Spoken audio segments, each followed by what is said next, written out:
Achha, I'm in the center. Okay. This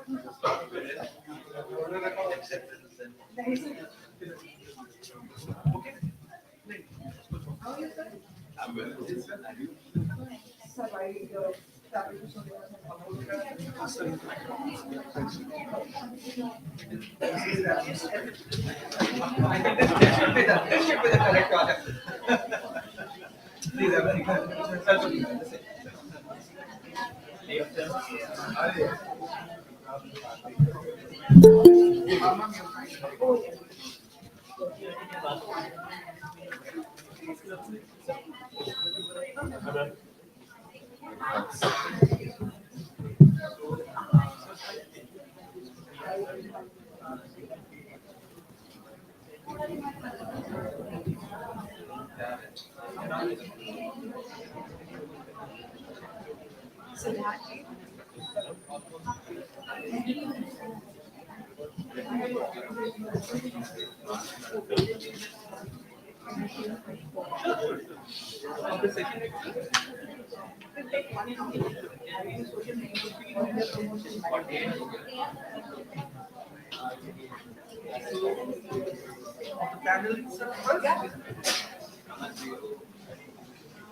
Tilak.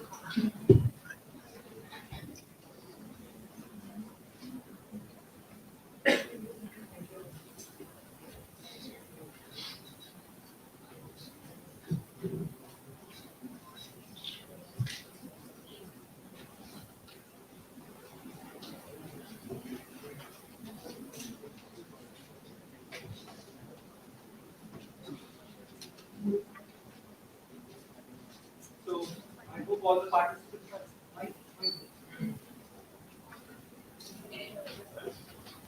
So I hope all the participants are here and you are feeling refreshed after the refreshments. We'll now begin the second session of the Siang Dialogue. The second session will be on navigating the Indo-Pacific strategic maritime security dynamics. And in this session, we are joined with an esteemed panel of Dr. Roger Chi Liu, who is Assistant Professor in National Sun Yat-sen University. Along with him, we have Jaydev Ranadesa, who is President of Center for China Analysis and Strategy. We also have Dr. Anjit Sien, sir, who is international relations expert and also a professor in Bennett University. We have Mr. N.C. Bipindra, editor, Defense Capital. Along with him, we have Aarti Tikku Singh, who is founder and editor-in-chief of The New Indian. With her, we have Dr. Tilak Jha, associate professor from Bennett University, Dr. Aparna, who is assistant professor from Central University of Jharkhand, and the moderator of this session, as well as a speaker, Dr. Shripana Pathak, associate professor, OP Jindal Global University.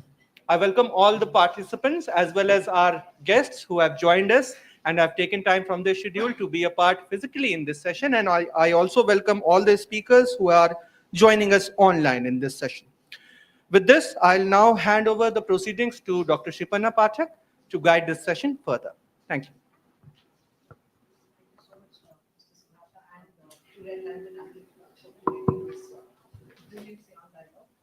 And all the panels. So I will quickly move into the second session, and it's about navigating the Indo-Pacific strategic maritime security dynamics. These words, maritime security, Indo-Pacific, connectivity, these have now become the buzzwords in international politics. But the fact also is that these lack very clear-cut definitions. Maritime security receives a lot of global attention because of the vulnerability of infrastructure or vulnerabilities at sea against myriad forms of security threats. But maritime security also means that there's a need to protect the marine environment, the blue economy, human security of coastal communities, and so on. The Indo Pacific has come under the spotlight in this epoch of history because there are a number of connectivity strategies, some followed by the US, some followed by China. Then there's a Japanese strategy, there's an Australian strategy, then there's an Indian strategy, there's an ASEAN strategy as well. All of these focus on this Indo Pacific region. But fact also is that the geographical scope of the Indo-Pacific is very ambiguous. There's no clear-cut definition of what exactly is the Indo-Pacific. Different countries see it in different ways. This impacts connectivity strategies, this impacts maritime security. But what are the impacts? Because when we perceive things differently from different countries' lenses, it's, there's an addition to the lack of clarity. Now, this region has gained a lot of attention because of the dramatic growth of the Chinese economy, the steady rise of India. Then there are other proactive regional countries. There are increasing oil exports to the region. As such, the region has been contested by powerful countries such as China, India, Australia, Japan, ASEAN countries, and even the US. China's increasing military presence in the Indo Pacific has been assertive, to say the very least. Now, this region also has numerous territorial disputes, numerous territorial claims. All of it have significant implications for security and stability. Efforts to resolve these disputes persist through diplomacy, through legal frameworks, through multilateral dialogues, recognizing the fact that any sort of upheaval will have far reaching consequences for all those in the region and beyond. There are historical grievances, there are geopolitical rivalries, there are national interests. So, how do we reach mutually accepted solutions? There's no one clear cut answer, there's no blueprint, which is why it's essential that there are more deliberations, there are more dialogues. So, as we try to seek these answers to some of these challenges, we have some excellent presentations lined up for session 2 of the Siang Dialogue. And we will first have Dr. Roger Trillo. And to all of the panelists, apologies in advance because I'm going to play the bad cop. Each person has 10 minutes to speak.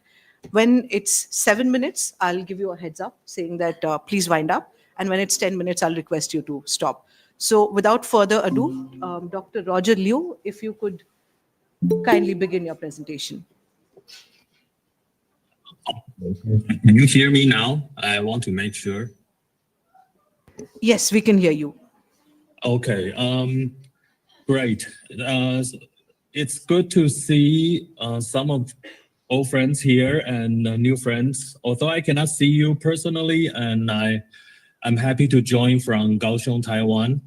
I'm Roger Liu. I used to stay at Pune's SLAM University for 6 years, and I stay in Opigino Global University while Professor Patak was not there yet. I stayed there for 2 years from 2015 to 2017. So I'm happy to join you again. I saw the program.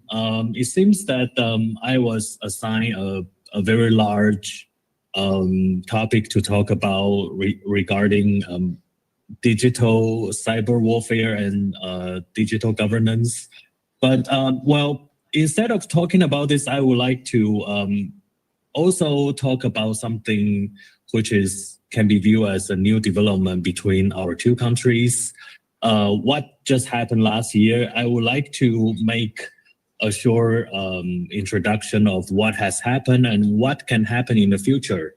So this is what you have seen on the screen. Now, I hope you can see the slides. The slides are okay, right? Yes, we can see the slides. Okay, all right, okay. So, well, recently, actually, the two ministerial level organizations of India and Taiwan has signed a MOU regarding maritime technology collaboration and scientific research collaboration. I think this is very important because this is the first the first ever collaborative plan between the two central government level agencies, and I think there are there are many things that we can do in the future. So I would like to go through that. So the MOU has been signed between the National Maritime Academy of Maritime Research of Taiwan and NIOT of India in last year, October 2024. They focus on four key areas that the two countries can do in maritime science and technology. The first part is the development and application of buoy observation technology. And the second one is the research on the physical processes of the Indian Ocean. Any problems? No, please continue. Okay. And the third part is regarding the interactions between the ocean and the tropical cyclones. And the fourth one is the collaboration of maritime radar and satellite observation technology.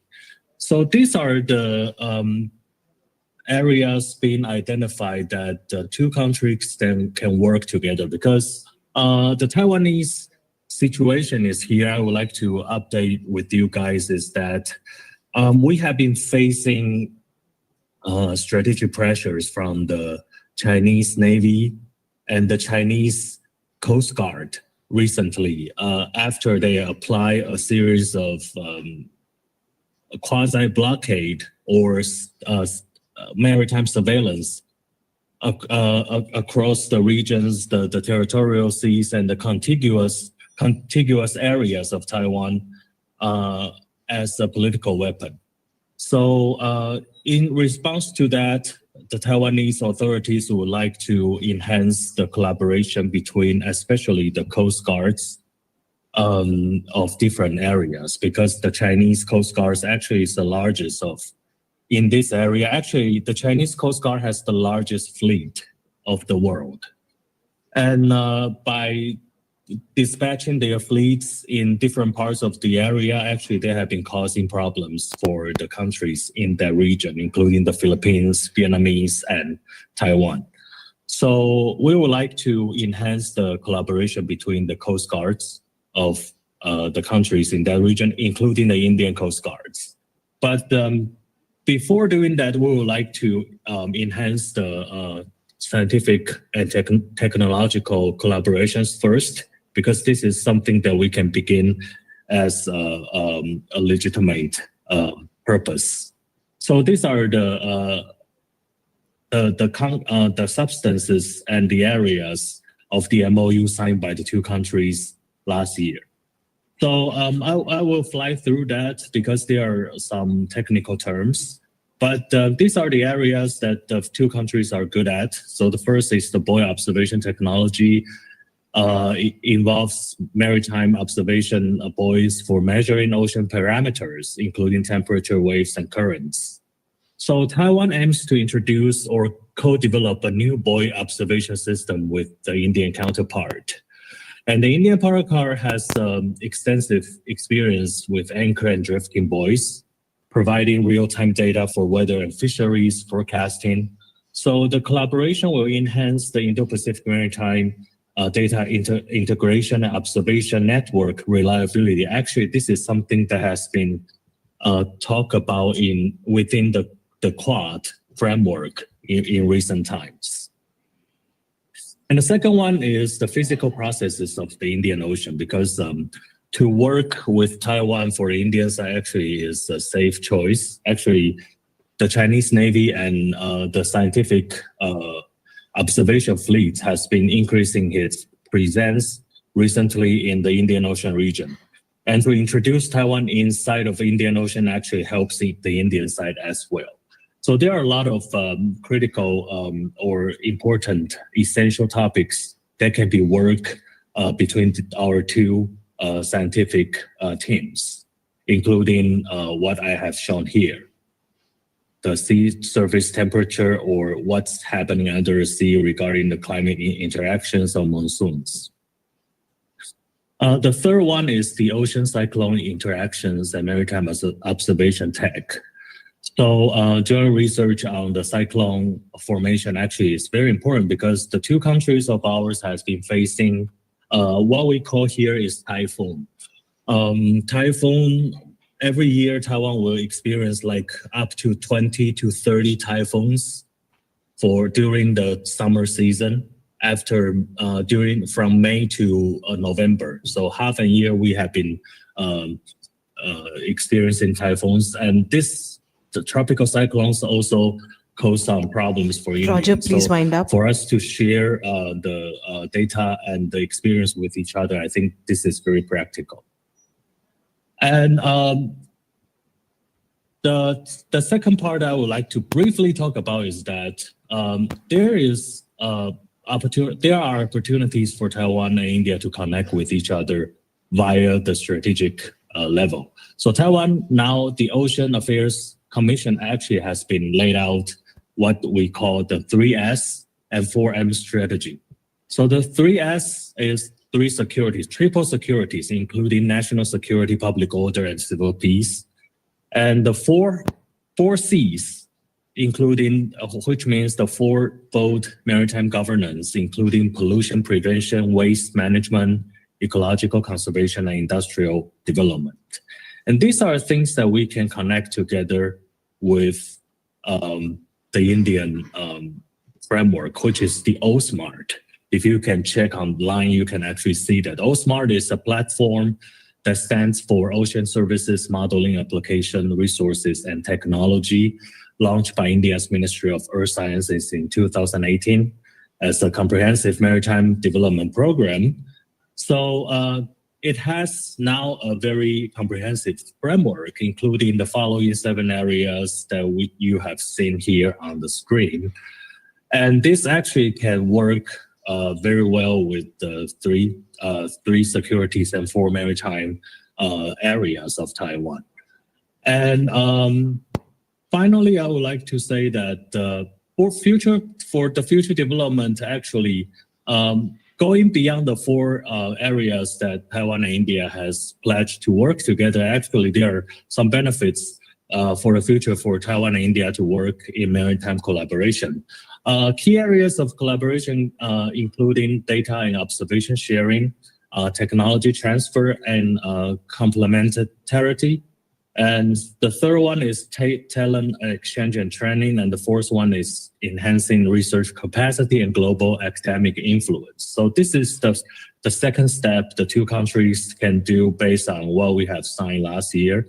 And beyond this, actually, I think that will be great for us to talk about the future collaboration in the 3 securities that we haven't touched upon very Roger, please often, wind up. but is of great strategic importance, which has something to do with national security and maritime security, involving the collaboration of the armed forces, including the coast guards of the 2 countries, and even the collaboration between the 2 navies in the near future. If we can build on this, actually, the Time's up, high-level Roger. political collaboration can happen naturally. So I will stop here. Thank you. Thanks, Roger, for that extensive coverage, as well as a look into what could be done in the future. Maybe we'll discuss more during the Q&A, etc. Now, let's quickly move into what the next speaker has to say. Mr. Jayadev Ranade, sir, the floor is over to you.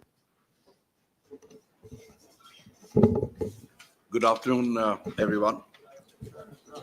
And let me thank Red Lantern Analytica for inviting me to the Siang Dialogue. The theme that they've chosen is a very apt one, I think, for today's date, and that is the strategic maritime security dynamics. You'll all probably know why maritime is such a key concern nowadays. As the chair said, it's a buzzword. It's much more than that, actually. It's $11 billion of trade going by sea, global trade. It's, if you look at history, all the countries that have really risen, that have become strong, that have made a lot of money, has been because of maritime trade. And China, because that's what I'm supposed to talk about, China was actually a continental power for the better part of its existence. And in 1980, the then leader, Deng Xiaoping, decided that we need to break out, or China needs to break out of this continental mold. And he entrusted a very close friend of his, Liu Huaqing, who had, he was the only People's Liberation Army person to have the rank of an admiral, to set up a Chinese navy. And today, I just think a few figures you might like to know. Today, the Chinese navy is the largest in the world. It's got over 372 warships of different kinds. It's manufacturing a frigate every 3 months, which is a record which even the United States can't match. It's got about 68 submarines, including some nuclear-powered submarines. So the reason I'm mentioning this is to tell you that it's a very potent force already. Roger mentioned that the Chinese Coast Guard is very large. It's almost like an auxiliary navy, and they operate in other places. But then that's not the only thing. So do their fishermen, their fishing trawlers. They've been equipped with the gun on the deck and with the latest communication systems. So they act as the eyes and ears of the Chinese Navy. I'm just mentioning this in a nutshell to give you an idea of what it's all about. But then, while all this build-up was taking place, China was still lying low. You would have all heard, lie low, build your strength. That's what the Chinese were doing. Till we see the arrival in 2012 of Xi Jinping, the present president of China, on the scene. And he was a man who was, if I may say, born to rule, or so he thought. He was the son of one of the revolutionary founders of China. And he behaved like a princeling. He went to various schools, special schools, but he suffered. He suffered when his father was purged on 3 occasions. He saw his mother being humiliated in public in front of him. He saw his elder sister commit suicide because of the humiliations heaped on her and the insults. Despite all this, and despite the fact that he was sent to the countryside to work on a pig's farm, a very hard life, he decided to join the Chinese Communist Party. All the others in his school and his class left. They either went abroad or they joined some private firm with their father's influence. But he joined the Chinese Communist Party. And it was not easy, obviously, because his father was also purged. He was in the bad books of Mao Zedong. And it was only in 1979-80, when Deng Xiaoping came back to power, that some kind of protection Xi Jinping received. So that's in a nutshell the kind of man he was. But the moment he took over in 2012, he took over after 1 year of turbulence in Chinese politics. And the party decided to make him very powerful, and they gave him all 3 jobs of the party chief, the military chief, and president of China at the same time, something that had not been done for 35 years. So that was the kind of backing he got. And he, of course, as I just told you, he was a person who thought that, he must restore China to its former glory. Now that I'll reserve for the Q&A. If you ask me what was the former glory, there was none, but they created a myth. But that's what he did. And he began shaking up the country and pushing it. At the 19th Party Congress, which is held every 4 years, he took over in 2012. In the 19th Party Congress, he declared that he wants China he wants to achieve the great rejuvenation of the great Chinese nation. He also said he wants to make China the most powerful and technologically advanced country in the world. And he said that by the 100th year of the founding of the People's Republic of China, he wants it to be a major power with pioneering global influence. Translated, that means he wants China to be able to influence or create international organizations, something that only the United States has the influence to do. In other words, it was a direct challenge to the US that we are going to either rival you or we are going to overtake you. And Trump was the president at that time. Trump won. And he accepted the challenge, or rather he understood the challenge. And within 2 months, you will notice that there were technological sanctions on China. So that was the state of play at that point in time. For China, this maritime domain remains important, because if it wants to become a superpower, if it wants to become a major power, it has to have one area that it can dominate. And that has been an ambition that Mao articulated in the 1950s, that Asia, there will be only one guarantor for the security of Asia, and that is China. In other words, there will be no rival to China in Asia. We were talking at that time about the region being large enough and we can all be there and share power. Mao made it very clear that that's not going to work. Xi Jinping began operationalizing it. The ships that had been built, the power that had been accumulated in China, the economic wealth of China, he began translating that into pushing for territory, pushing for recovering the kind of lost territories that he thought were there. That he took back to the Qing Empire, which was when China was at its largest. And that is where reference was made to the competing territorial claims by Vietnam, by Philippines, by Japan, by Indonesia, etc. Xi Jinping made it very clear. I mean, in other words, he said, these are ours, we are going to take it. Whether we take it today or tomorrow is another matter, but we are going to take it. And his navy began pushing for that. This was also a direct challenge to the United States, which till now had treaty alliances with Japan, with the Philippines. So please wind up. Yeah, now they're trying to, we've got a very tough chair here, but trying to build up relations with Vietnam. So that is what Xi Jinping was doing. And he is determined, and here I request you to pay attention, he is determined to achieve that goal. And that puts actually the United States in a spot. What is the United States going to do? Is it going to continue with technological and other sanctions on China? Personally, I don't think that's going to work. A country will always find a way around it. India, for example, was under extreme sanctions after our nuclear test. Our space programs, our IITs, they were all sanctioned. And yet, we today have become one of the major powers in space. So a country can go around it, and that's what the Chinese are going to do. So that's what is happening. And I think we will see the contest between the Americans and the Chinese growing in intensity. Whether it leads to a clash or not, I'm not sure. But one thing I'm certain, that the only way that the Americans will be able to contain China is if they have a showdown of some kind. And that will probably be in the South China Sea or in the Indian Ocean. As far as Taiwan is concerned, I think since that's mentioned here, Taiwan at the moment is one of the key points in this contest that is taking place. The United States has not committed to come to the defense of Taiwan, but they have been ambiguous and left it hanging in the air whether they will come to the aid militarily of Taiwan or not. The Chinese are watching the United States. If they detect a weakness, I think they'll go for it in some form or another.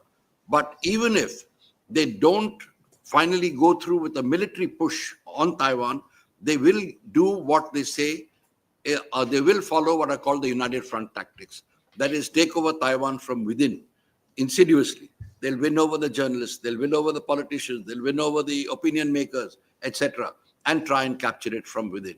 I think on that I'll stop. I hope I've tickled your minds enough. We'll have Q&A. Am I on time now? Yes, sir. Perfectly on time. Thank you so much, sir. And you weaved in history so brilliantly. You brought in aspects of Xi Jinping's psychology, what he might have gone through, why he behaves this way, what is his ultimate goal, the China dream, the lost territories, the possible ways, the only possible ways to tackle China, and so on. So I think we've got ample food for thought. We'll move to the next speaker, Dr. Anjit Sen. The floor is yours. Thank you, ma'am. Thank you very much. Well, we'll be speaking on, I'll basically touch base on the information warfare and India's media strategy and the rise of disinformation in global geopolitical arena and the countermeasures that India are trying to do against the foreign narrative building.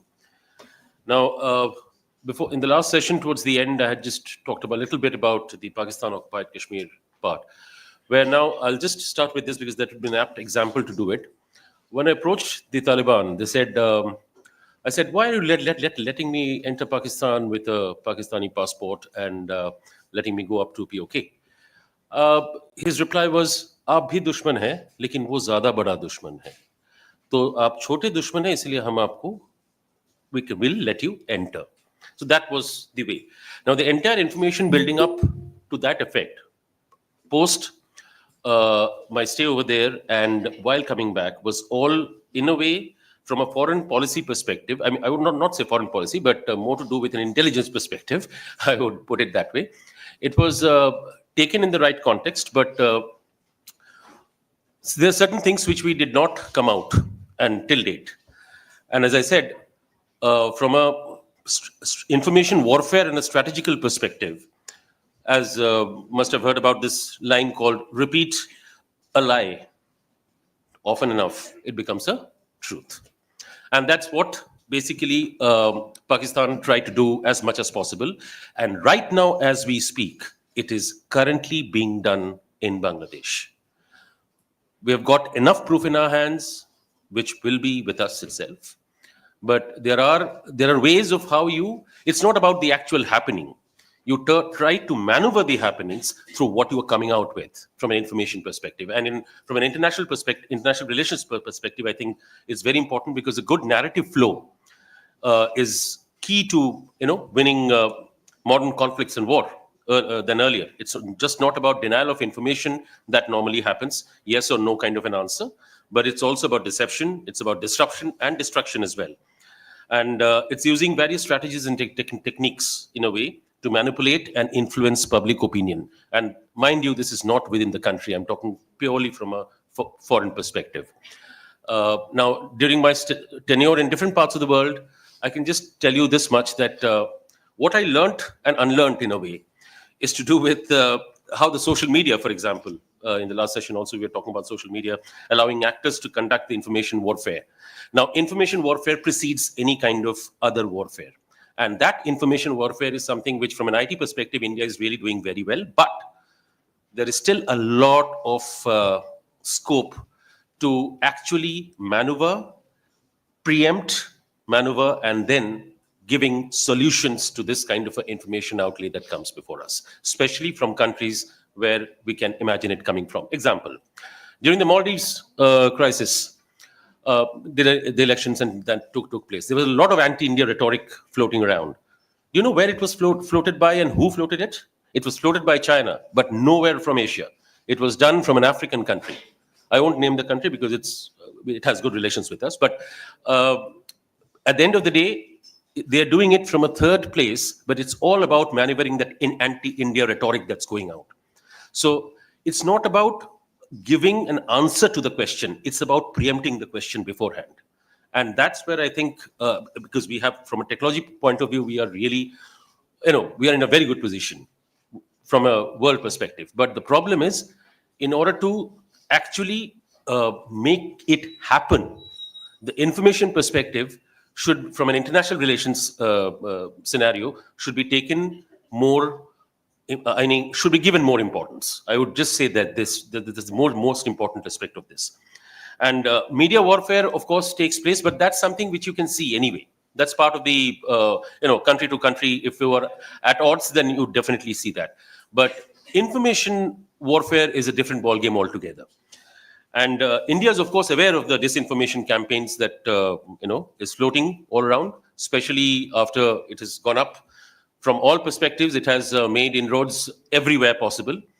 And but the problem is that these countries, they can't actually do anything straightforward against India. So get it done from a third source in a way where nowhere they come into the picture. It's a pure intelligence operation carried out. And, you can think of the narratives. For example, a narrative coming out in South Asia. Now, narrative is, you can think it as a stream of water. The current will never stop. The water will flow, keep on flowing. But the problem is, you have to understand the source of where it is coming from. Because if I can't hit the source, there's no point of stopping the water, because it has already damaged whatever it could have damaged. So we'll kind of preempt it. So that preemptive nature needs to be imbibed in the system now. It's high time. US has already done it very well. China has, of course, is a major player in this market. They have already not just making their own ends meet, but also doing it as they want. And For example, the search engine presence of India, which I think something which we will definitely talk about, because if you remember that Balakot airstrike, now the fourth anniversary of that Balakot airstrike, which was on 27th February 2023, the fourth anniversary, there were three tweets primarily given out by the Pakistani establishment. One was Pakistan Zindabad hashtag, another was hashtag Surprise Day, and another was hashtag Teal's Fantastic. So they made a mistake. It's like T ke jaga F. So from that perspective, you have to kind of be very, very careful about how you go ahead, because we react more often. But it's important that reaction is fine, but you have to preempt it. And information warfare is something, if you can't preempt, you have already lost the game to an extent, because it's not about it. Even 2 minutes, 3 minutes, 5 minutes, 10 minutes is a big thing in the information category. You cannot just say, okay, somebody has said something today morning, I'll reply in the evening. No, because by the time I reply, that 15 hours or 12 hours that have passed have already done the damage, that little bit at least, but it has done the damage that it wanted. So you have to preempt it in a way, or at least give a record reply in good time. So And that's please something wind which up. I think is very important. And of course, India's future as a global leader will not just depend on economy or the military strength, but also on its ability to control its narrative. That is very, very important. Because by combining resilience, truth, and innovation, India can ensure that the story is not written by others, but by its own people. I'll be happy to take any questions after this. Thank you very much. Thank you so much, sir. You weaved in your own anecdote and your own experiences, and I really love the statement that if we do not really preempt, we've lost half the game. So now that DeepSeek is creating waves around the world, highest number of downloads are in India, unfortunately. The fact also is that when you ask DeepSeek AI, what are the states of India? It refuses to answer because it'll have to start with Arunachal Pradesh. So it's normalizing this. If this goes on for the next 10 years, the next generation comes to understand that Arunachal is not a part of India, and so on. So it's a very interesting thing. We need to preempt, and maybe we'll have more questions during the Q&A session. I would now like to invite the next speaker, Ms. Aarti Tiku Singh. The floor is yours. Thank you so much, Red Lantern Analytics. Sorry. Am I audible? Yes, we can hear you. Audible? Yeah. Well, thank you so much, Red Lantern Analytica, for giving me this opportunity to speak on a topic that is not only timely, but also critically shaking the entire world as we are speaking here in this August gathering today. Well, I'm in the US and it's 3:40 a.m. in the morning here. But if you're still sleeping at a time when the world is getting hit by the tremors of the exposes and revelations about the mainstream Western media, or even entire mainstream media, you all, my friends, are unlikely to wake up into the new dawn. So I'm glad that I'm up at this odd hour, quite early in the morning. Because what I, as a journalist, said 5 years ago at the US congressional hearing on Kashmir in 2019 is now confirmed and corroborated by the US government itself. I have been vindicated, and I think I am probably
portions of what mainstream media has been, what our narratives about geopolitical conflicts have been, and what we understand from overall geopolitics and geopolitical conflicts. I want to point out to the fact that the recent expose by the US government itself, by President Donald Trump, by uh, the world's biggest, the richest man, Elon Musk, who revealed that nearly all mainstream media across the world has been running propaganda for USAID in exchange of funds in millions of dollars. USAID has pushed nearly $500 million through a secretive US government financed NGO, Internews Network, which has worked with 4,291 media outlets, producing in 1 year 4,799 hours of broadcasts, reaching up to 778 million people and training over 9,000 journalists. These are 2023 figures. Internews Network has also supported social media censorship initiatives. And this operation also claims that offices in over 30 countries, including main offices in the US, London, Paris, regional headquarters in Kyiv, Bangkok, Nairobi, and many others. I'm raising this point only to draw the context of this particular subject that I'm speaking on. And I've been asked to speak on the role of independent journalism in geopolitical conflicts, challenges in reporting on South Asian conflicts, media biases and the impact on global perceptions, and how credible journalism can shape national security narratives. But the example that I just shared about USAID's intervention in the entire mainstream media across the world is just, I would say, just the tip of the iceberg, because it is only one institution that has been now fully exposed, not even fully exposed, in fact, very partially exposed, because the US government has not really revealed all the details of USAID's funding to various media outlets. In fact, USAID entire operation was designed in a way that they are not bound to reveal all these details. And in one of the documents which is now available publicly, the instructions within the USAID manifesto or manual were that they were actually propagating and investing money on media outlets and media individuals who would actually help them ensure strategic silence of journalists across the world.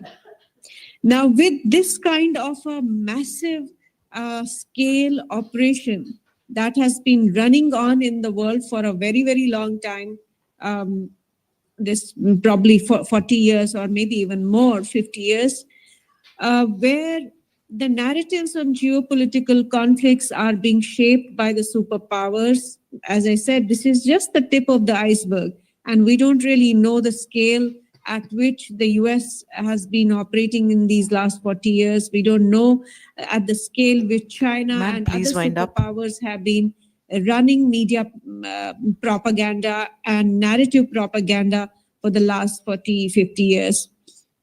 So when we say that what are the challenges in reporting on South Asian conflicts, I would say that the biggest challenge, of course, is that whether we can even trust the mainstream media, which had the access to report on these conflicts.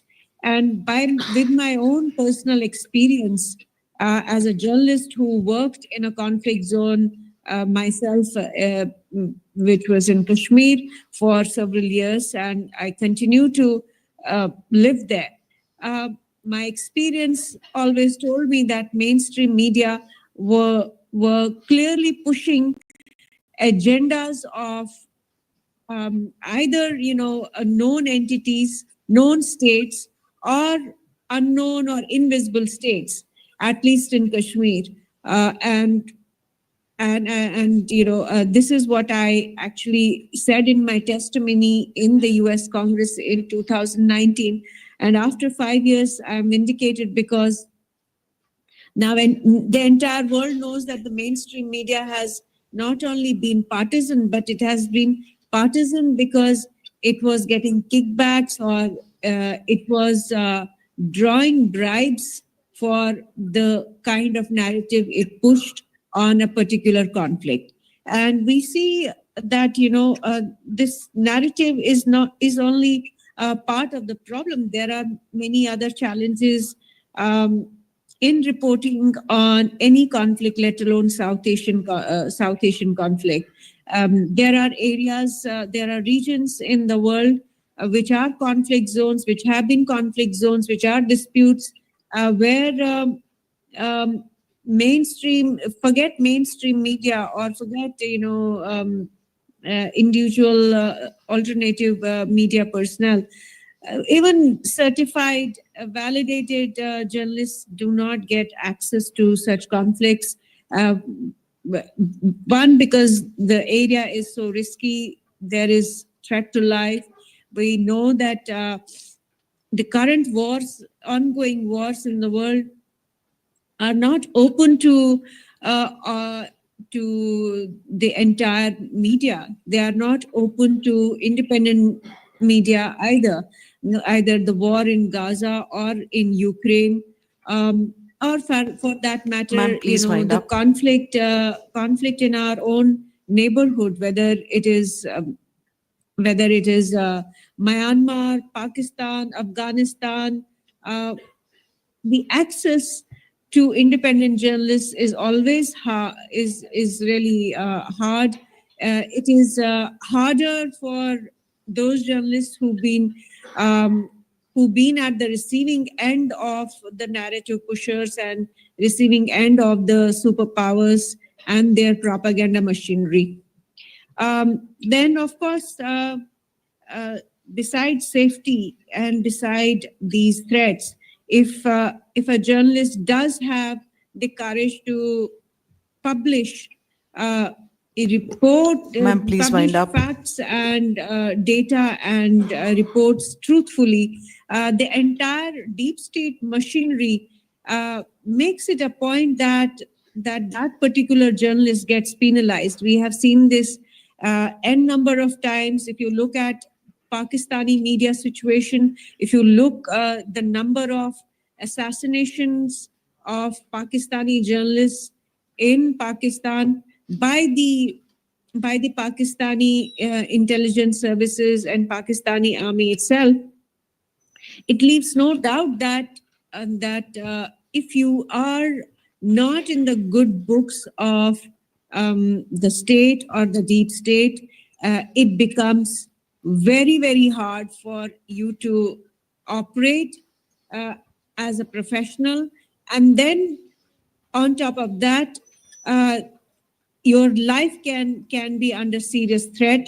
Your life, not just life, but your relations, your entire family, your career, everything is on stake. Ma'am, please if wind you up. do not toe the line of the state or the deep state, especially in countries like Pakistan and Afghanistan. Media biases and their impact on global perceptions. As I pointed out earlier, that Ma'am, when please wind journalists up. do not even know whose side they are taking and whose agenda they are pushing, because there is an invisible deep state which controls media entities, which controls big media groups, including New York Times, BBC. We now know they have been also the beneficiaries of USAID. And I will emphasize again that Ma'am, please it's wind up. again tip of the iceberg. So bias, of course, will be automatic because as the agenda is being set by the invisible state or even the known state or deep state. Ma'am, you're 3 minutes over time. Please wind up. So in the end, I will say that the world is at a critical juncture, and the best thing that has happened to the world is democratization of media globally with huge freedom for everyone to report, to say their peace of mind on social media and other alternative platforms, and where people are able to say what they think and what they are experiencing and what they are witnessing. On that note, thank you very much for this opportunity.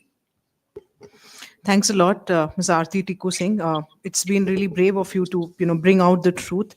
And it is true that, application of democratic freedoms has been very selective.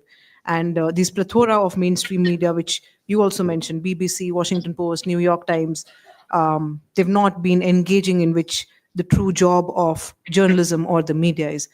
Thank you so much for your presentation. Now we will move on to the next speaker, NC Bipindra sir. Over to you.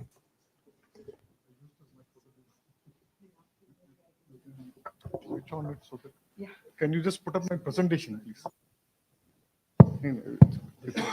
This. I'll have to look into the audience. Yeah, thank you.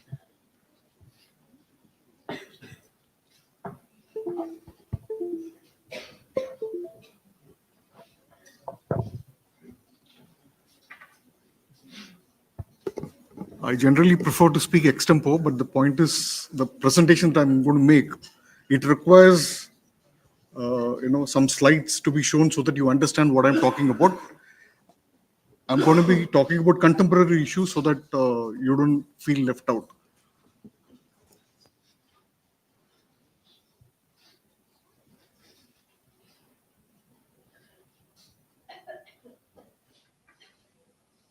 I want to burn 5 minutes. So that we'll say time.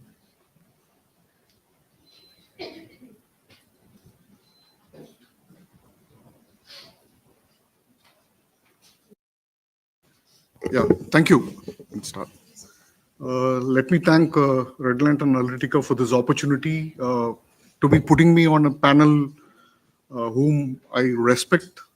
Some of them are my very close friends and some of them are my mentor.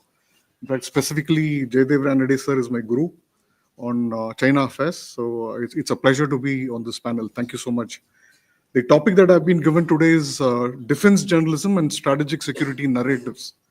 I want to thank Aparna, Dr. Sen, and Aarti for already covering most part of it. So I'll finish it off at the earliest so that we save some time. As they say, journalism is the first draft of history. But when we say history, we are actually talking about the past. We are writing about the past. What has happened yesterday or today, we write it so that the readers get to read it later in the evening or tomorrow. But when you start writing about the future, then it becomes opinion pieces and analysis and stuff like that. So I've been given a mandate on 3 topics to cover. One is importance of investigative journalism in national security. The second is role of open source intelligence, OSINT as it is called, or in security analysis. And my third mandate is how media influences defense and security policy. These are the 3 areas. I'll show each of these with the 1 or 2 slides as an example. I'll quickly rush through because there are contemporary issues. I'll not deal with it for too long so that we can save some time. Let's move on to the next slide. So, okay, this slide is on the Human Rights, United Nations Human Rights Commission's report of 2022, where it talks about Uyghur community in occupied Xinjiang, which is in China. How many of you have heard of it? Very nice. Good. So it's a good number. I want you to go back and read this particular report. This report is a United Nations Human Rights Commission report. They have done an investigation on what has been happening to the Uyghur community in China. And they have brought out that there have been a lot of unexplained disappearances, organ, organ harvesting of Uyghur people and several other atrocities that have been going on to the community, repression in terms of religious freedom, social freedom, stuff like that. I believe this report should have been done by a journalist, an investigative journalist. It's so sad that today we don't have opportunity to do with this kind of reports, extensive reports on human rights violations that's happening in China. So this is the context that I'm setting. So this should have been done by a journalist. Please do go back and read this report. It's available. Just Google it. It is available on the UN HRC website. Next slide, please. Why is that investigative journalists are unable to do what the UNHRC has done in terms of this report? It's essentially because of the firewalls that the Chinese have put in. No information can come out, and no information that is, unacceptable to the Chinese can go inside. So that's the kind of firewall they have put in. Even news outlets cannot do their work today inside China because, including foreign correspondents who are posted there, they can't do their work freely. So that's the kind of situation that prevails there. And, they completely regulate and monitor every social media and media traffic, internet traffic that happens, every news item that goes out and comes in. So the control is on the flow of information so that they are able to, keep the mind of the people of China, communist China, occupied in their own issues, in their own, personal lives. So that they don't know what is happening around the world, or they don't know what is happening even within China. So this is the situation there. Most of it is done through quite a sophisticated censorship. Next slide, please. We'll show the censorship right away. So they have this, network architecture of firewall, where no information that is unacceptable to the communist China or the Communist Party of China, which is governing today, which is a single party rule, can ever filter out of China. So it's a wide network. Anything that is against China can't go in. Anything unacceptable to China, like the Uyghur human rights violations, can't go out. So this is the kind of situation that exists today. They also have a 50-cent army, which they have established in their, in their new force that they have created. It's an existing force, but now they have actually restructured the strategic support force to have a information support force also, and also cyber support force, which actually control and react to all information that is not helpful to China. That's the kind of control that they have. In fact, they also allow their people from this 50-cent army to be on social media. Twitter, Facebook, you can't access it inside China. But Chinese Communist Party executives are on these platforms to put out their narratives. So also, let's move on. Let's quickly finish this so that we can have a question and answer on this. Next slide, please. Okay, this is one investigative report that came out recently. This is on Chinese threat in Indian drones. Essentially, what has happened is the Ministry of Defense bought 400 drones. But unfortunately, what happened was, when they were using it in the border areas, in say Ladakh or in say Jammu and Kashmir, the drones veered around into Pakistan. So they were wondering what had happened, but they found that there was a chip, Chinese chip, that was present in the drone, and they banned and canceled the contracts for these 400 drones. So this is the kind of infiltration that they have done. Next report, please. So, in fact, there was another report that was put out by India Today last year, I think, where they talked about how the CCTV cameras in all military installations had these Chinese chips. They were of Chinese origin, Hikvision and companies like that. So they had to weed out several of these CCTV cameras out of the system. What was happening through these CCTV cameras? It was again surveillance was happening of military movements and stuff like that. In the military installations. So please move on. Next one. Okay, this is a huge story that was it's again a follow-up of the CCTV camera thing. So to counter these cameras, India has brought in a policy today. So this is the investigative reports is policy influence that happens. So move on.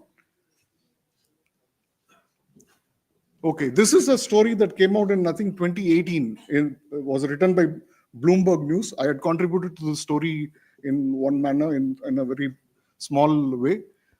This is a story about how Chinese chips were found in several of the military equipment that the US Army, Air Force, and Navy was using. So they had to completely weed out a lot of equipment that had Chinese chips in it. So this is another big investigative stories that led to policy intervention. These are all applicable to Indo-Pacific region. I'm sticking to the region. Move on, please. Okay, this is a report. I will not elaborate on it, but I would recommend that you strongly read this report. This is a report by my own organization, Law and Society Alliance. So I'm the author of this report. It's mapping Chinese footprints and influence operations in India. We tracked 9 sectors where the Chinese did a lot of influence operations. This is what Dr. Sen and Dr. Sriprana were talking about, the 3 warfare strategy or the grey warfare strategy, where they influence opinions through media, operations, psychological operations, and legal warfare. These are please note down these keywords. You need to go and study them a little bit more post this. Let's move on next. Okay, so DeepSeek already, Sriprana and Dr. Sen have already covered it, so I'll not touch upon this. Move on, please. Okay, this is another organization which with both Dr. Sriprana and myself are involved with. It's called as a Think5. It's an AI platform which kind of figures out open source intelligence and tries to figure out what is the sort of security threats that are happening. The one slide that I put up here is, which you will all relate, 2024 Lok Sabha elections in India. So Think5 had done a research on the sort of Chinese influence operation that is happening in the elections, influencing people. So there were different tactics that were used to influence the voters' mind in India by the Chinese. Move on, please. Thank you so much. I've completed on time. Thank you so much, sir. Again, a very wide area, and you use such a perfect screenshot so that it's easier for the audience to understand. And China has a strategy of bleeding by 1,000 cuts. So it's going to use technology. It'll use economic domination, sending off its own technology like hike vision, their CCTV cameras, and so on. Psychological operations, legal warfare. So we'll probably discuss more of this during the Q&A. We'll move on to the next speaker. Dr. Aparna, could you please come online? Yeah, the floor is yours. Thank you so much, ma'am. A very warm good afternoon to the chairperson and this august gathering. First of all, I would like to thank upon the organizers of this event, Team Siang Dialogue 2.0. And today I will be broadly talking on the topic China's academic influence and knowledge production, how China shapes global academic narratives. So for sure, in the world where we are living in, we are all overwhelmed with China. It seems like world is obsessed with Chinese people, Chinese life, Chinese path, Chinese theory, Chinese system, Chinese culture, and so on. So why this world is so obsessed with Chinese development? It is not an overnight kind of change that has happened, but meticulously, very cautiously, the Chinese government has started working to achieve this particular goal since the day first. Let's see how they have moved on. The People's Republic of China has experienced, right now, if you can see the data, you will find that the People's Republic of China has experienced one of the largest and fastest economic development in history over the last 40 years. The Asian country has the largest population in the world, the largest GDP in the world, the largest standing army in the world, the largest political party in the world, a manned space program, a nuclear arsenal. In addition, if you will see, you will find that it is the 3rd largest country in terms of territorial extension. And it has a permanent seat in the United Nations Security Council as well. And beyond that, Mandarin Chinese is one of the 6 official languages of the United Nations, and it has growing influence in different regions and international organizations. So it is clear that China has risen. Yes, it can be said confirmedly that China's advances to the forefront of scientific research is one of the 21st century's most surprising as well as significant developments, which implication for the world where knowledge is arguably being set as the one ring that rules them all. Like Fukuyama had also said long back that the country who will have control over the knowledge sector will be ruling the world. That is why he called it the knowledge is a power. So the similar thing, the ex-Chinese Prime Minister Wen Jiabao has also accepted in his speech under the title Turning Your Eyes to China at Harvard University on 10th December 2003. He said that while Euro-American states used violence to expand their empires, China is using scientific and technological progress to solve the problem of resources and environment. Here lies the essence of China's road of peaceful rise and development. So undoubtedly, China's extraordinary economic growth since the Cultural Revolution has closely followed the precepts of modern economies. And China has shifted its economy towards market, joined global economy, and expanded higher education and industrialized via low-wage manufacturing. So now the million-dollar question is what China has done to navigate and disseminate its development to the rest of the world, and how China's academic influence is growing. Let's have a quick examples. Right. I have some data related to few Chinese universities, though who are in recent time doing extraordinarily good things in their domestic education policy, and beyond that in international education, in shaping international education system and knowledge sector as well. Like Peking University and Tsinghua University, they got 20th rank in global index. Tyson Institute of Industrial Biotechnology, Chinese Academy of Sciences. Beyond that, China Agriculture University, they have got 484th rank, for instance. And you will find that these institutes have welcomed. Beyond that, they are growing and they are prospering and they are acquiring world ranks. Beyond that, these institutes and these universities have welcomed a growing number of top performing students from Pakistan, from Africa, from Southeast Asia, for specializing in agriculture-related program, medicine, energy, biotech, and chemical engineering. You will be surprised to know that Beijing's overseas education strategy has developed rapidly over the past 10 years, in tandem with the Belt and Road initiatives, where education plays a very key role. About Confucius Institutes are just a part of this picture. The focus of these CIs, means Confucius Institutes, is to improve language proficiency, according to the Chinese government. But as per them, it is for improving language proficiency.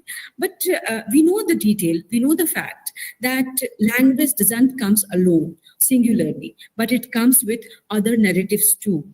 So through these institutes and universities, China is sophisticatedly trying to promote its narrative throughout the world. China is giving generous scholarships, and you will be amazed to see that these scholarships are often covering accommodations along with living, tuition costs, and are attracting increasingly diverse international students to go into a range of fields, from agriculture, technology, to journalism, to government. Currently, if you will see the data, you will find that 279 Chinese universities are offering scholarship programs to international students. Let's take a brief example of Africa, right? India is also aspiring for African continent, and China is doing so since so long. China's importance as a regional partner is rising Africa's importance as a regional partner is rising on Chinese government. Can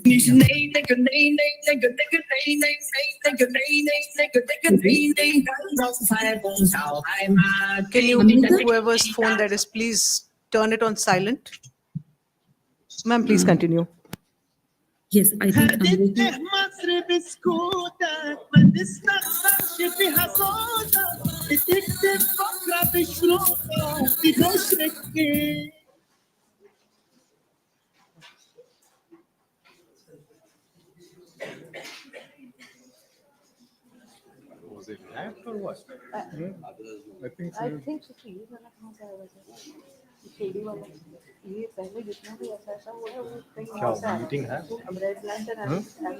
Hello.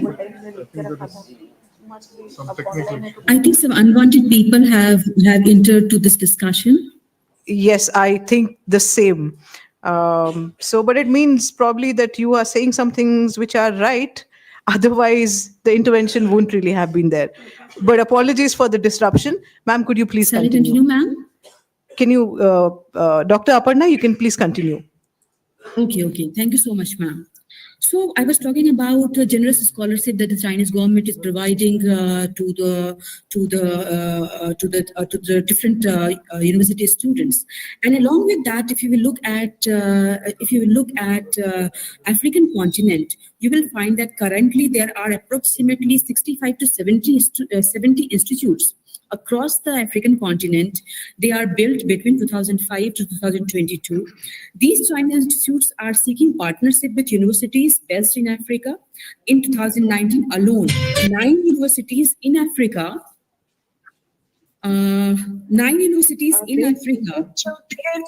MOUs with Chinese institutions.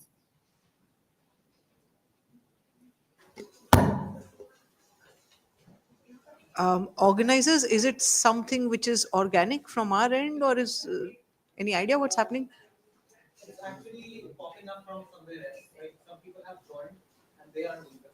Just give us one or two. Sure. Explain to them what it Sure. is.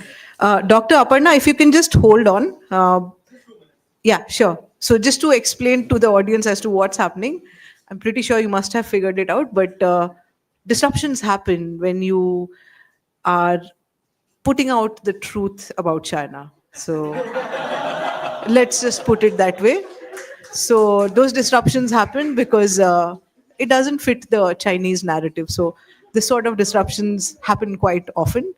But that just means that the speakers are saying something which is accurate and happening during Dr. Aparna's speech.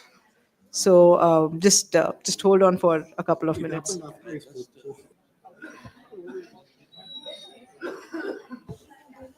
While we have a pause here, let me mention an actual incident or an actual occurrence related to this. I'd gone for a meeting in Prague in Czechoslovakia and in the Czech Republic, and it was a very confidential kind of meeting on Tibet, etc. And when we went, they were handpicked people, so there were just about 8 of us, I think. And when we went in, I was told to leave my phone, switch it off. So I switched it off like we normally do, and he said, no, you got to go out. So I went out, all of us went out, and we had to keep it in a box, a metal box, which was locked. And then we came into this other room, quite a distance away. So I asked them, I said, why have you made us do this? I mean, I can understand leaving it outside. This, we have had experience.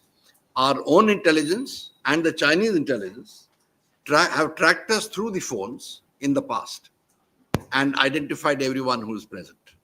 So I'm just mentioning that, these are possible.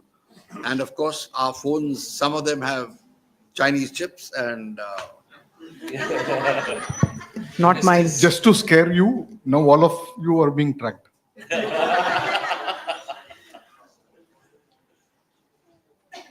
Organizers, whenever you give me the green signal, I'll ask Dr. Aparna to resume. Dr. Aparna, apologies for the disruption, but please resume.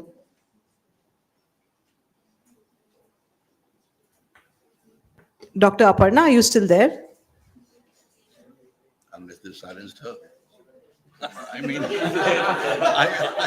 mean the, No, she's on mute. I mean the link. Technological. She's on mute, actually. Dr. Aparna, you're probably on mute. Could you please resume?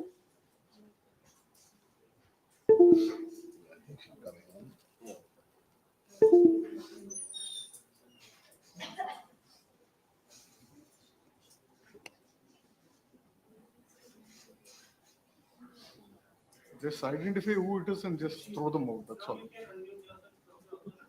Okay. I was unable to speak actually. Yeah, please continue.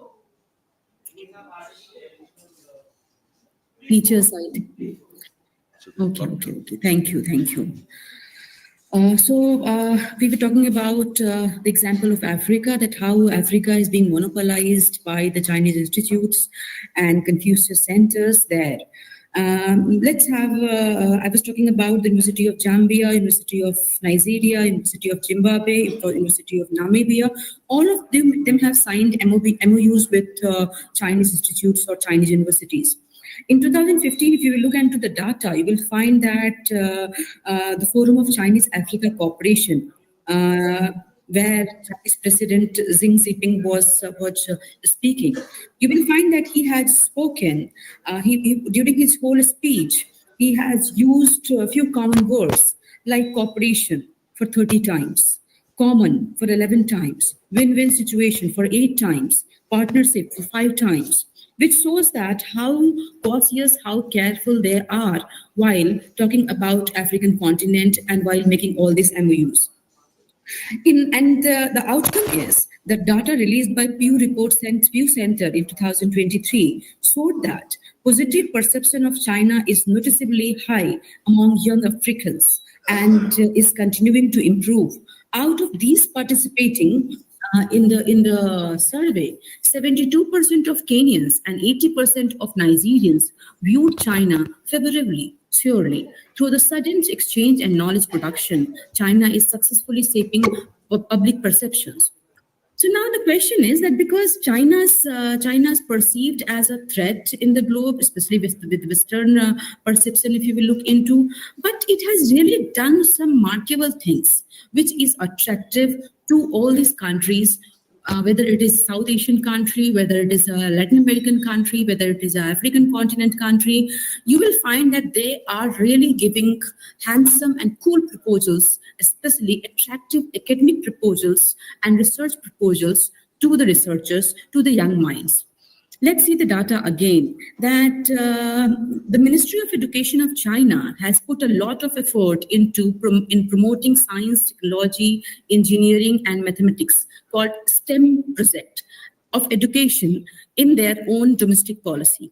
According to research from consulting firm Crifis, it was reported that rising middle class parents pay substantial sum of money for STEM-related education for their children, such as courses in coding, robotics, 3D printings, among others. And they also noted that content and technology related to STEM learning are in high demand throughout the China. The basic reason is why all these things are happening, why China is being perceived so beautifully, so nicely in the globe, and its technological aspirations are being welcomed at their own places as well. The first is they focus so much on research, providing a thorough program with knowledgeable professors. Second, their research had a strong practical aspect. Let me tell you very carefully that each and every technical as well as vocational course, skill-based course of China, like we used to teach our students theories, but majority of their course is related to the practical experiment, the practical aspect of that particular thing. The third is it brings many benefits when combined with the tech advancement. We have seen recently that how DeepSeek has rapidly gained attention as a formidable competitor in the global AI race. It's Its articulated innovations and cost-effective approaches have sent shockwaves through the industry, much like Sputnik did in 1957. And amazingly, in January 27, 2025, tech stocks experienced a significant sell-off, with NVIDIA alone sailing a nearly $600 billion Dr. Aparna, please drop wind up. in market value. So these things are saying are completely indicating that, however, the country went beyond the standard path of development in one important way. It invested heavily in science and engineering to jump from a bit player to major contributor in global scientific activities. Nonetheless, it seems clear that a profound shift of power from west to east is taking place. Ma'am, please wind up. Indeed, we are not experiencing a shift, but a reshift. The world was mostly stirred in terms of population, production, trade, and technology before the dawn of industrialization. To this extent, the world is returning to what it was always. Ma'am, please wind an up. Indian-centric world. So I just want to conclude my words by this, that Beijing's investment into international education is part of its long-term vision to deepen influence abroad and consolidate its ties with target regions. I think, pardon the kind of things that has happened in between in presentation. I apologize for that. And thank you so much. Thank you so much, Dr. Aparna.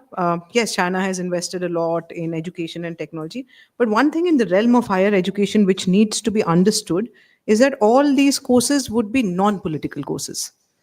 You would not find scores of people flocking to the PRC to study political science or to study philosophy or so on. Those courses would need a sort of freedom of thought, which is not allowed. So most of them would be language courses, most of them would be scientific courses, etc. But yes, it carefully hides this part of it. Well, if you want to do a doctoral study, you will have to have permission from the highest echelons of the university, whichever Chinese university, to go ahead with the sort of research. So those sorts of things are there. China is smart enough to hide that and push out a narrative that it's doing a great job in terms of offering educations in STEM courses and so on. But the other bit, it carefully hides. So we'll now move on to the next speaker, Dr. Tilak Jha. The floor is all yours. Thank you, Chair. Okay, so I think so far it has been so many things have been said. This is a panel on a topic related to maritime. And interestingly, there are quite a few journalists on this panel and quite a bit of media on this panel as well. Okay, so I think let's start with this assumption as of your opinion. Let's say it's a public, your opinion about America, about Europe, about China, about India, about things that you think you have an opinion. Where does that opinion come from? That opinion possibly comes from your political inclination, from your cultural inclination, your national inclination, and there are several dimensions through which these opinions are formed. This is not just true for us, this is true for everybody. This is true for people all over the world. The fact is that the topic that I have been given is about public opinion and media politics and public opinion and global affairs. Now, the previous speakers have talked about narrative, about preemptive narrative, about many other topics for that matter, how it works in democracy and media, everything. How is narrative built? Banate kaise hai narrative? Now, this narrative building, does it happen only through media? Does it happen through political change? Does it happen through economic means? How does it work? What does it take to build narrative? Or narrative jab tak nahi balega, until then you can't change public opinion, you know? So how do you do this? And for that, is it enough to write a great editorials, to do things? Anything you take up. If you see the history of the world over past 250 years, post-industrial era, let's say, okay? So since the time industrial revolution started and imperialism and colonialism became the kind of phenomena, and they shaped world's narrative in a certain way. So that when the British came to India, for example, among others, they told that they had a white man's burden, and not just that. they also shaped the image of the Raj in a certain way. They made us Indians believe in a certain version of India. And this sort of hanged on. This remained with us for quite some time. This is still, it hasn't gone for that matter to a great extent. Early 20th century, if you talk about, you had the rise of what you call the leftist forces, primarily with the Russian Revolution in 1917. It's 107 years since then.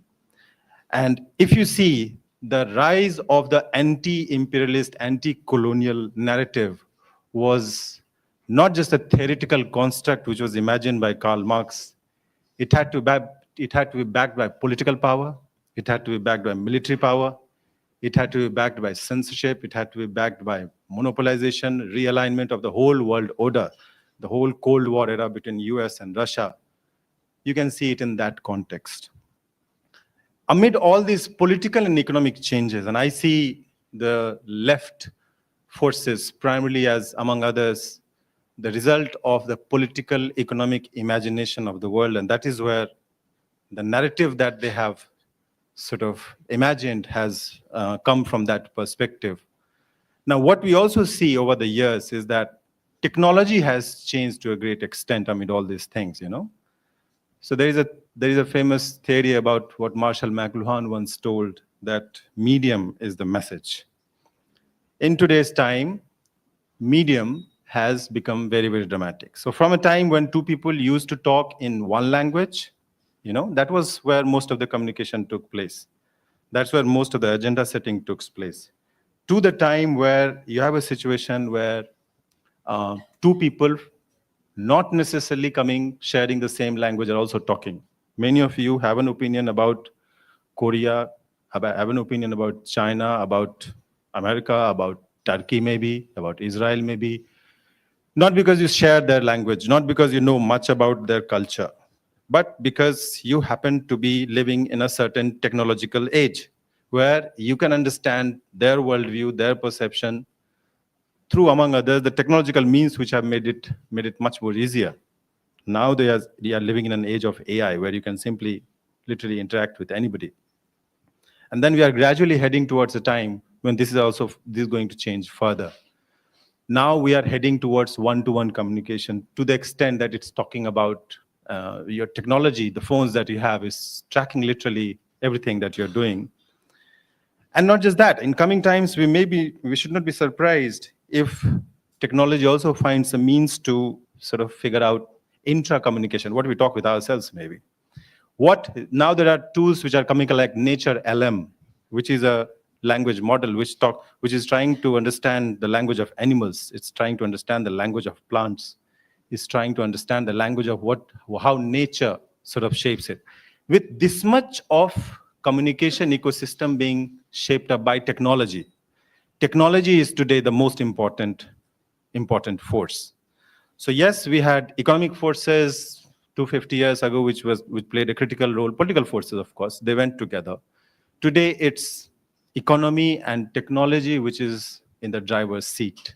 And that is where all the agendas are being set, all the narratives are being built, all the public opinions are being shaped.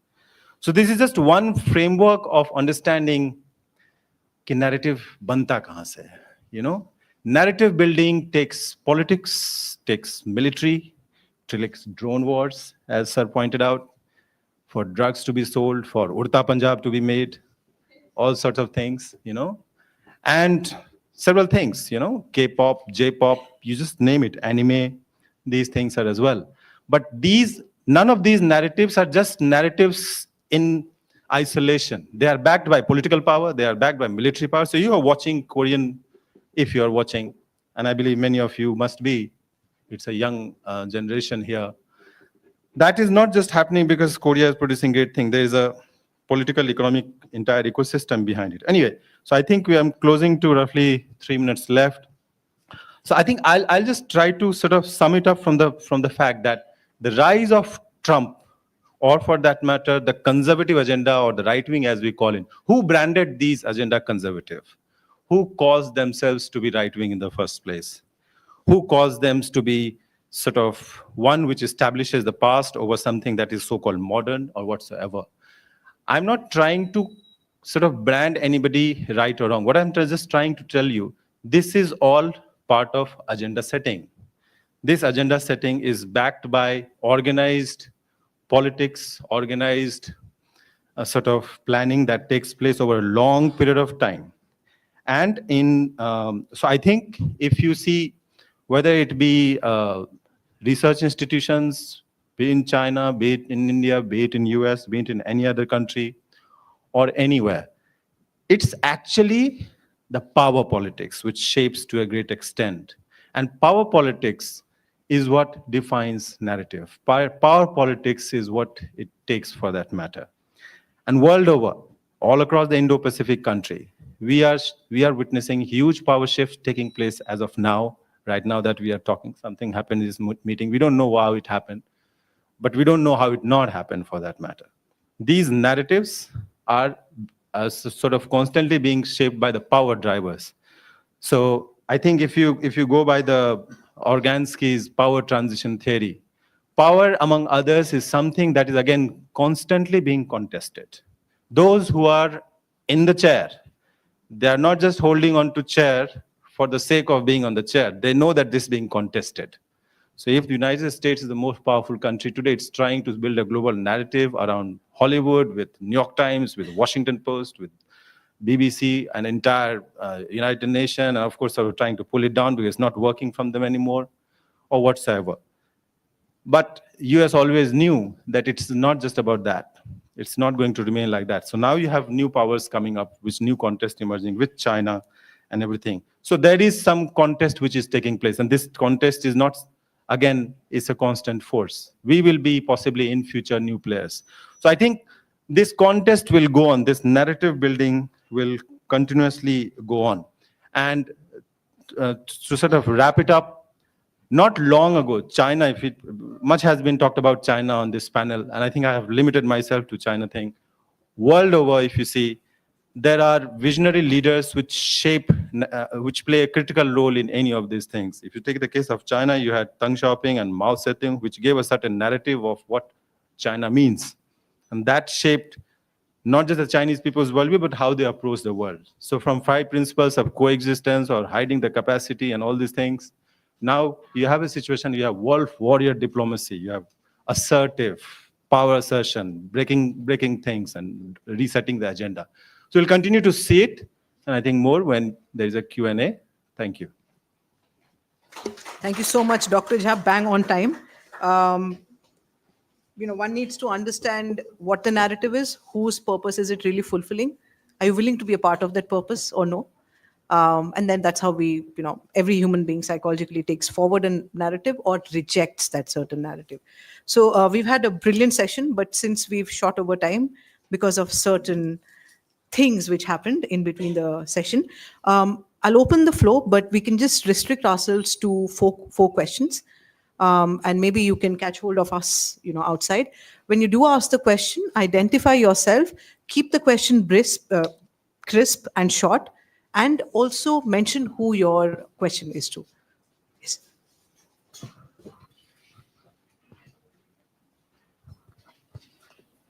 Good evening, everyone. My name is Rohit K.A. I'm from AMT University.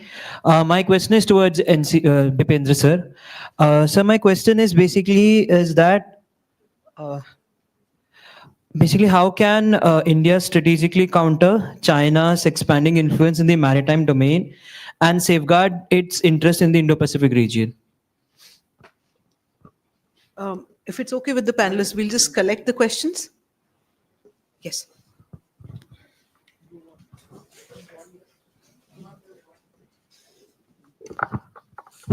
Hello, good evening to everyone in the panel. My name is Aditya Vikram and I'm from Christ University. My question is to Dr. Jha.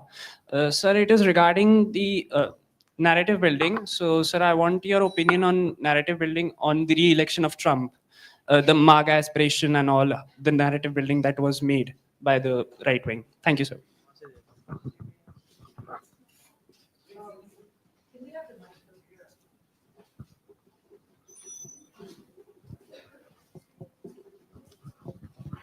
Good afternoon. My name is Ushmi Pratap Singh and I'm from Christ University. My question is to Jaydev, sir. First of all, thank you, sir, for such a compendious session. Sir, the 3 trillion Belt and Road Initiative of China, can it be seen as the Chinese version of the Marshall Plan? My question is that. Thank you.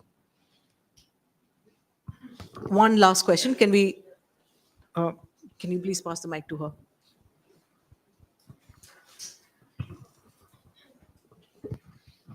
Good afternoon, everyone. My name is Mishti Sinha, and I'm from Amity University. So my question is to Dr. Sen. You talked about information warfare. So, I would like to know your perspective about how this type of warfare can affect intelligence agencies, and especially espionage and the entire espionage system. Thank you. So I think we have 4 questions for the 4 panelists. My only request to you all is to just keep it short because we've overshot the time. Thank you for this question. It's a very broad question that you've asked, but since the time is limited, I'm going to keep it as crisp as possible. The inferences have to be done by you. Okay. My first point is build our own capabilities in the maritime domain. By which I mean you build capabilities to have good platforms, maritime platforms. Also integrate your maritime platforms with other forms of warfare, be it land warfare, air warfare, and all so on and so forth. So that is one. Number 2, build your friends' capabilities. Who are your friends in the Indian Ocean region? Look at your friends, build capabilities through them. I'm talking about proper nations which are in the Indian Ocean, your neighbors. That would include Thailand to Mauritius to you name them, all the coastal African nations on their east coast. All of them are your friends. So build capabilities of your friends. I would include Maldives, Bangladesh, and all of them in the bracket, but still, it's measure them and then authenticate the friendship and then build their capabilities. And the third point I would say is build coalitions. By coalitions, I'm talking about the larger global geopolitical coalitions and alliances. Loosely, I call them as coalition and alliances. It can take whatever form you want. For example, Quad. Quad is a great initiative. It's a great. It's not yet a coalition or an alliance, but still, it's kind of moving towards that direction. It's also taking a military dimension presently, so it's quite interesting there. And also, have you heard of BIMSTEC? Yeah, look at BIMSTEC. BIMSTEC is another great effort, regional organization that India is focusing on, leaving out SARC for obvious reasons. So our troublesome neighbor is what is actually troubling SARC. So, the third initiative I would like to ask you to look at is the Indian Ocean initiative that India is actually anchoring. So look at that thing. And also one military initiative called as IONS, Indian Ocean Naval Symposium. Take a look at these things. I think 3 things that I've told you as a solution to how India should kind of devise their strategy. All right. Some people also say that Trump ne Modi ji se sikha ki how to sort of get his agenda, So from India first to America first, and then MAGA, making America great again. And the Europeans have also started talking about making Europe great again, MEGA. So you see, this is a situation where every next country is trying to assert and sort of reassert nationalism in a way which becomes politically relevant. So Musk is also doing podcasts for upcoming German election. He's trying to support AfD, which is the German right-wing party. So you see, many phenomena are happening. But let me just sort of bring your attention to the fact that when Trump rose, nobody imagined Trump would become ever a president. Most people took him as a joke. He ended up becoming president. Yes, it was an aberration, but at the same time, this is how public opinion often tends to express it.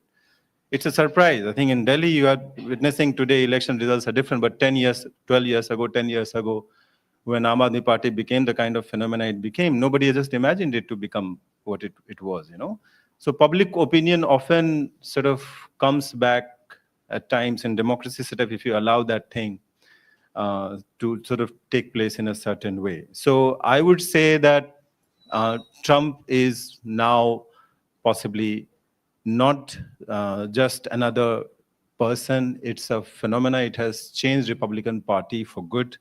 Now there is an entire world which is shifting towards some or other form of Trumpism. So you have Donald Tusk in another country, you have another country. I mean, there's all sorts of things. He has suddenly become much bigger hero than what we. But I think we have to just to cut the story short. Where are the politicians who are defending middle values with the kind of assertion that these Trump does, for that matter? What he asserts, for that matter, he does it very, very forcefully. He does it with a lot of energy. He just persisted it, despite being present.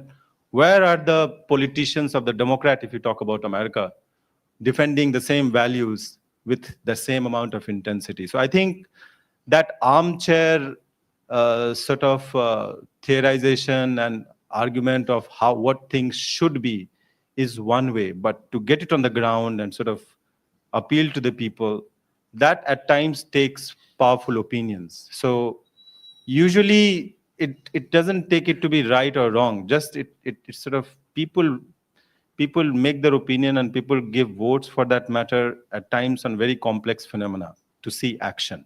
If they see that this guy will do action, they will go for it. That's how it works. Often it sometimes doesn't make sense, but that's how it is.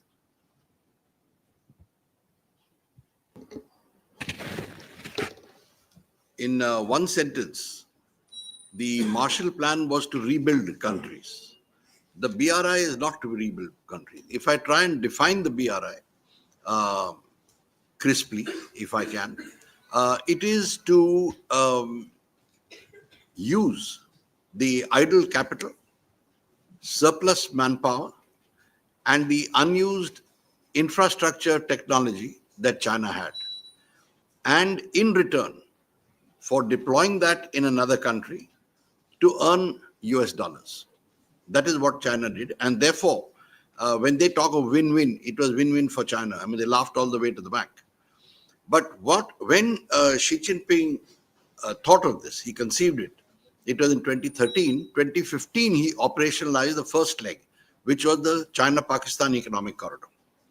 And at that time, when you go through the Chinese media and the Chinese literature, there was a considerable amount of opposition from within China to the Belt and Road, with Chinese analysts and economists saying that we are putting money where we are not going to get adequate returns. One. Two, we have enough imbalance in our own country, which we need to correct. And third, we have a lot of poor people and unemployment here. We should use our money here. Anyway, he ignored it because his ambition was to rival the United States. His ambition was to spread Chinese influence in other countries. And that is what he did. BRI also achieved 2 or 3, shall I say, below the radar geopolitical objectives. One was to try and get, or shall I say, capture the rare earths and other mineral resources that China needed in other countries. So you find a lot of Chinese presence in Africa, where some of these minerals are, like cobalt, etc. And then they built railways or roadways to ports which they were building. So China has over 126 ports around the world where it is either managing them or constructing them or upgrading them. It's all part of this. But this is all very well as long as you have the money to fund it. But today, China is investing less than 50% of what it originally did in the BRI because it's facing humongous economic problems. A second hidden aspect of the BRI, which if any of you here are budding politicians, you would do well to remember, is that a lot of the Chinese money went into the pockets of the leaders. So, for example, in Sri Lanka, they went to the leader, Rajapaksa, and tried to get him to sign on to the BRI. And in the process, you find that him and all his relatives all had certain businesses that were actually funded and run by the Chinese. And so they've all become rich. The same thing is happening in other places.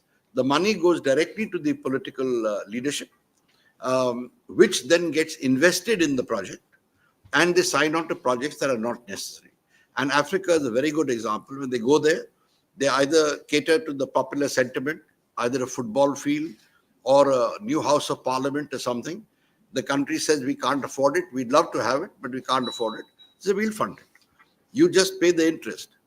And then when they start the project, they run into what they call unexpected difficulties, certain technical problems, and say, look, this is the problem. We have to revisit the entire contract. By that time, the country is already stuck halfway through the project. So the contract is revised, the expenditure is increased, and a fresh contract is made, whereby the interest payable by that recipient country is also increased. And that is what has happened with Hambantota and with many other ports. So that, in a nutshell, is BRI. The Chinese will say that we are hyping up this debt trap business, but when you find one country after another either getting out of it or curtailing the BRI projects, that's proof in itself. Well, I'll keep it very short. Just a second, sir. The battery is being swapped.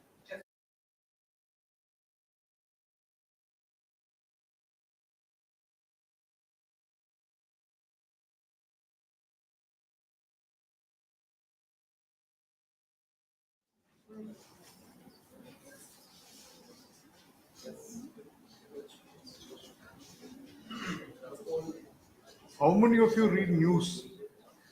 Whether it on by newspaper or through online or mobile phone, all of you?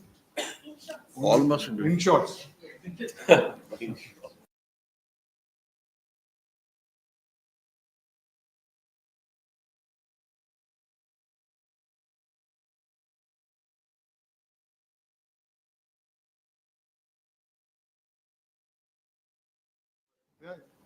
And coming to reading, I think all of you, if you haven't yet, should read The Golden Road. It's a new book by William Dalrymple. Good book. This is a powerful book, for that matter. Tells you about worldview in a very interesting way. Not yet on Twitter.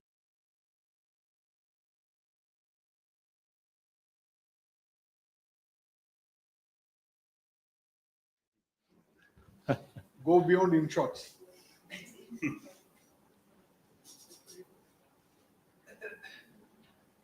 Interesting. People literally live in shorts. Is the cam on now?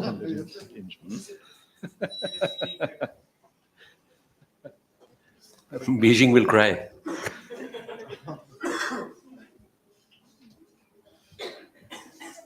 In fact, they're confused now. What's going on? Can we just... Okay. Yeah, can we just go ahead? I got to go. Can I start?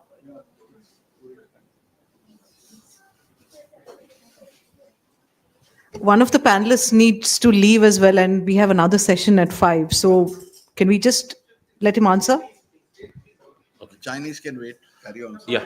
Okay. Now replying back to you. In the information warfare, one thing we always look for is deliberately leaked information. That's something which we always do it. Of course, that's done through CI, that's counterintelligence. But this is specifically for outstation. Outstation means outside the country. So nothing to do with inside the country. So purely this IR operations are run full-fledged outside the country. It has no relevance or nothing to do with what's happening within our country. Okay, thank you. Thank you so much. We've overshot the time by 22 minutes. Thank you for your patience. And I believe we'll have the next session at 5.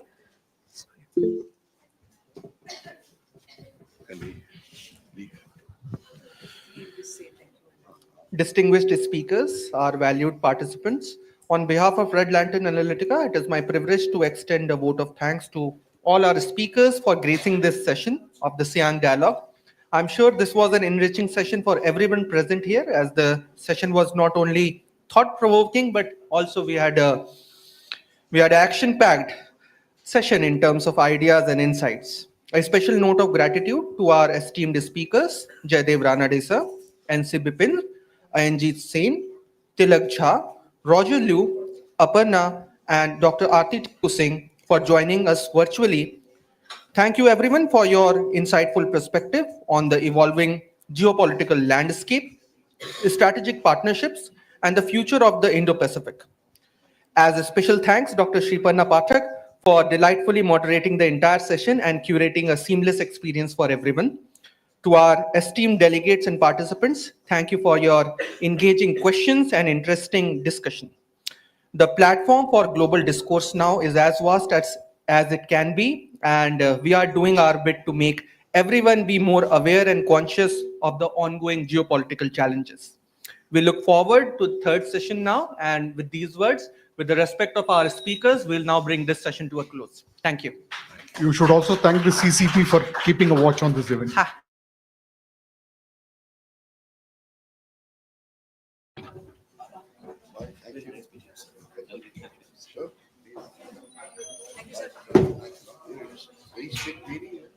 Still 22 minutes.